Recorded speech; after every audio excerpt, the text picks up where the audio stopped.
At this point, probably the most common bootloader is the Grand Unified Bootloader, commonly called GRUB.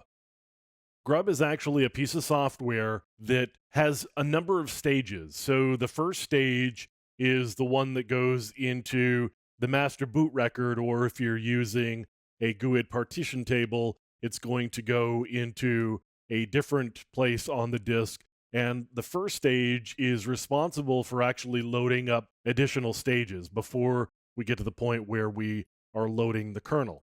So we've got GRUB, and it loads up to the place on the hard drive, and it's responsible for loading up the kernel eventually. Now, we can do a lot of different things with GRUB, and depending on the operating system or Linux distribution that you are using, you may configure it slightly differently. So on some Linux distributions, you're going to go to boot grub, and you're going to see a file that may be called menu.lst. In this case, we're using a slightly different system. So if I were to actually be using one of the older versions of GRUB, I would be looking at menu.lst. In this case, what we're going to do is we're going to go to etcgrub.d, and we're going to look at the different configuration settings. So 00_header, and we've got basically some scripts that tell us what to do about creating the actual configuration file. So we've got all of these scripts here. When we run the make config, first of all, I need to be the super user or root user. So I need to run grub-mk config. And make config is going to take all of the configuration files that we have created here, all of these scripts, and it's going to generate a single configuration file. That configuration file is actually in bootgrub, which is where we started. And I can take a look at that with grub.cfg. Now, of course, it says do not edit this file. It's going to be generated automatically. And this is actually a script rather than something that used to be in place, which was just a simple configuration file that specified the different operating systems that you may be loading up.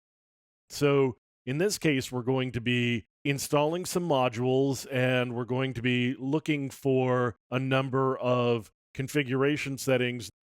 Now down here, we're actually going to be generating the menus. So this one right here, this is menu entry Debian GNU Linux with Linux 3.2.0-4. This is actually one of the kernels that I have installed on the system. So when I boot up, it's going to give me this menu option, and I could choose this one, or down below where it says menu entry. This one is in recovery mode, and the settings are a little bit different. You can actually see here, the recovery mode is really just booting it up in single user mode. So this is different from the line up here. What this line here that says Linux specifies is that's where the actual kernel is located. That's where the operating system is. That's the file that the bootloader is ultimately going to load into memory. There are a number of parameters that can be configured for the kernel. So for example, we are passing the root disk image in with a UUID, and we're also going to initially load it up as read-only, and we're going to do a quiet load, which means we're not going to spit out a lot of messages while the operating system is loading up.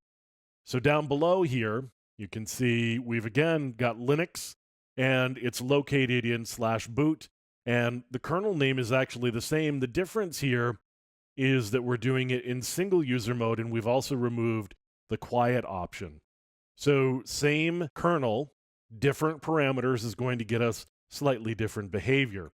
So we've got our GRUB configuration here. It's going to give us the ability to boot a particular operating system. And the other thing about GRUB is that when we actually boot it up, we have the ability to go into the menu and make some edits to each line of the menu entry. So GRUB is effectively a language as much as it is a bootloader. So when we boot up into the operating system, we get to the bootloader or GRUB menu, we can stop the boot process there, make some changes, and add, for example, single to any of the lines that show up and boot up into single user mode. Any change that we make there on the fly dynamically will not be stored to the configuration file. It's just for that one time that we actually boot up. So GRUB is the primary bootloader that is used with most distributions of Linux at the moment. It's a very powerful bootloader, gives us a lot of capabilities for doing a variety of things, including protecting itself. And we'll get into how it can protect itself coming up in subsequent lessons.